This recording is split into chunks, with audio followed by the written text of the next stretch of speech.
말씀과 함께하는 따뜻한 오늘 큐티온. 우리는 앞서 배를 타고 아수에서 바울을 태우려고 그리로 가니 이는 바울이 걸어서 가고자 하여 그렇게 정하여 준 것이라. 바울이 아수에서 우리를 만나니 우리가 배에 태우고 미둘레네로 가서 거기서 떠나 이튿날 기우 앞에 오고 그 이튿날 사모에 들르고 또 그 다음날 밀레도에 이르니라. 바울이 아시아에서 지체하지 않기 위하여 에베소를 지나 배 타고 가기로 작정하였으니 이는 될 수 있는 대로 오순절 안에 예루살렘에 이르려고 급히 가미러라.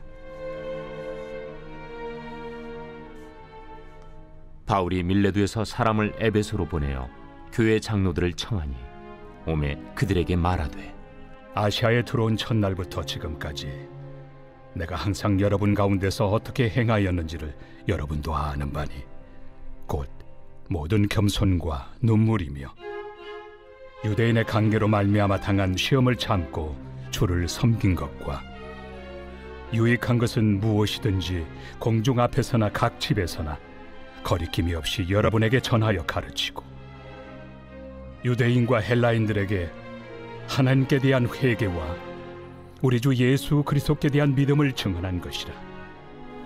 보라, 이제 나는 성령에 매여 예루살렘으로 가는데 거기서 무슨 일을 당할는지 알지 못하노라.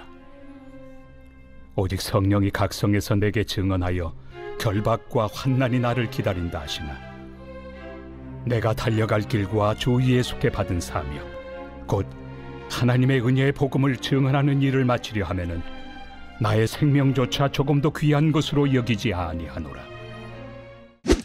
말씀과 함께하는 따뜻한 오늘 큐티온. 오늘의 큐티온을 기도함으로 시작하겠습니다. 기도하겠습니다. 사랑의 주님, 오늘 이 시간 주님의 말씀을 바라보며 나아갑니다. 저희에게 주님의 눈으로 세상을 바라볼 수 있는 지혜와 명철을 허락하여 주시옵소서. 이 모든 말씀 예수님의 이름으로 기도드립니다. 아멘. 사도 바울은 세 번째 전도 여행을 마치고 예루살렘으로 향합니다. 오늘 말씀은 예루살렘으로 향하는 과정 중에 있는 사도 바울의 모습을 담고 있습니다.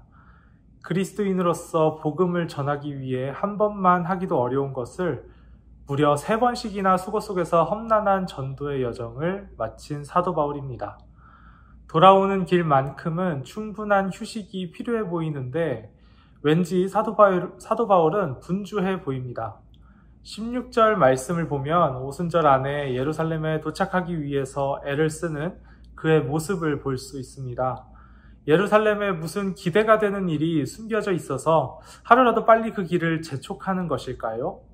아니면 수고했다고 고생했다고 꽃다발이라도 들고 기다려주는 사람들이 있기에 하루라도 빨리 쉬고 싶은 마음에 예루살렘을 향해 이리도 급하게 가는 것일까요? 22절과 23절의 말씀을 보니 좋은 소식은커녕 나쁜 소식만이 보이는 예루살렘이었습니다. 사도 바울은 거기서 무슨 일을 당할지도 모르고 오히려 결박과 환난이 자신을 기다리고 있다는 사실을 알고 있었습니다. 이것을 다 알고 있음에도 불구하고 사도 바울은 기꺼이 그곳을 향해 달려가는 것입니다. 왜 그렇게 사도 바울은 그곳을 향해 달려가는 것일까요? 오늘 이 묵상에서 이 질문을 생각하지 않을 수 없었습니다. 세상에 괴로움과 고통, 환난을 원하는 사람은 없습니다. 우리 큐티온 가족들도 마찬가지겠죠. 그렇기에 우리는 언제나 조금 더 나은 미래를 위해 선택을 하고 또 결정을 하기도 합니다. 또 좋은 결과를 기대하기도 합니다. 우리의 기도 제목은 어떤가요? 내가 원하는 것, 바라는 것을 하나님께 내어놓기도 하고 내가 원하는 방향으로 하나님께 요청 드릴 때가 참 많습니다. 이렇게 되기를 원합니다. 저렇게 되기를 원합니다. 때때로 하나님의 뜻대로 해주시옵소서라고 이야기하지만 우리는 내심 나의 뜻과 하나님의 뜻이 일치하기를 바라면서 기도할 때가 참 많습니다. 만약 지금 내가 맞닥뜨린 상황이 내 생각과 다르게 진행된다면, 흘러간다면 그것을 최대한 관철시키기 위해 부단한 애를 쓰는 모습이 우리에게 있습니다. 적극적인 모습은 온데간데 없고 소극적인 움직임으로 상황을 어떻게든 바꾸려고 애를 쓰는 것입니다. 피하거나 외면하는 경우도 참 많습니다. 사도 바울의 모습은 이러한 우리들의 모습을 돌이켜보게 만들어줍니다. 결박과 환난은 사도 바울이 바라는 결과가 아니었을 것입니다. 그렇기에 그는 피할 수도 있었습니다. 예루살렘에 가지 않았어도 됐었습니다. 그곳의 분위기가 괜찮아질 때까지 시간을 벌어도 괜찮았을 것만 같습니다.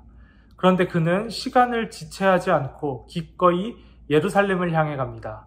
왜냐하면 이 길이 성령이 이끄시는 길이라는 확신이 사도 바울에게는 있었기 때문입니다.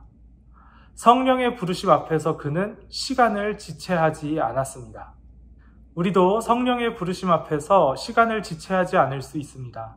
성령의 이끄심과 나의 생각이 일치할 때 어느 정도 그림이 나오고 파악이 될 때 평안한 마음으로 성령의 이끄심에 따라 움직일 수 있습니다.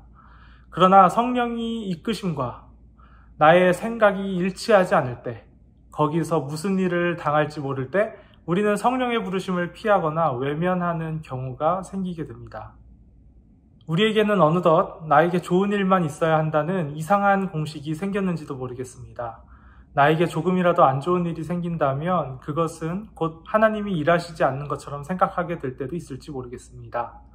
우리는 민감해져야 합니다. 나에게 좋은 일이 생기는지 나쁜 일이 생기는지에 대해서 민감해지는 것이 아니라 나에게 벌어지는 일들 가운데 성령의 이끄심이 있는지 민감하여 성령의 일하심을 발견할 수 있어야 하겠습니다.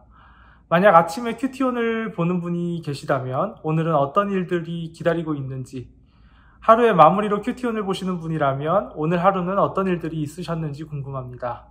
나에게 벌어진 일들의 껍데기를 보고 울고 웃는 것이 아니라 그 일들 가운데 일하시고 계시는 하나님을 발견할 수 있는 저와 여러분이 될 수 있으면 좋겠습니다.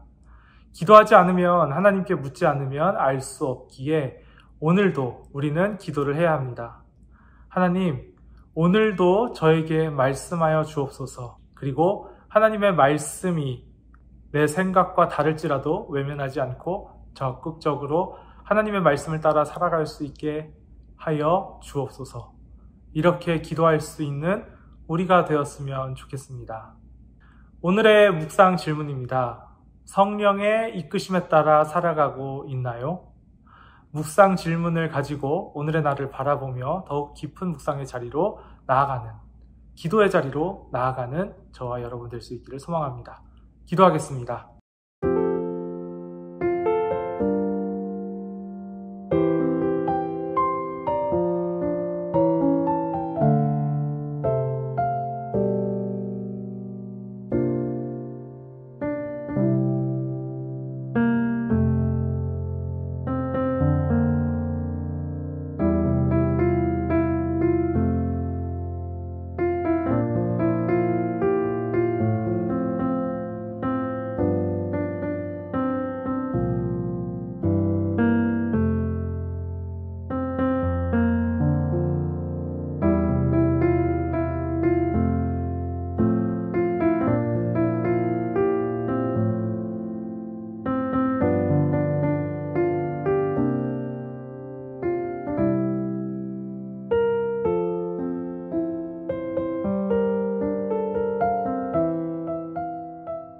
사랑해 주님 감사합니다. 오늘 이 시간 사도 바울의 모습을 통하여서 우리가 정령 성령의 이끄심에 따라 살아가고 있는지 살펴보는 귀한 시간을 허락해 주시니 감사드립니다.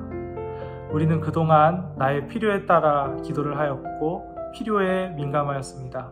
그러나 주님, 성령의 이끄심에 민감할 수 있는 저희들 될 수 있기를 원합니다. 말씀을 통해 깨닫게 하여 주신 바대로 살아갈 수 있는 저희들 될 수 있게 하여 주옵소서. 모든 말씀 예수님의 이름으로 기도드립니다. 아멘.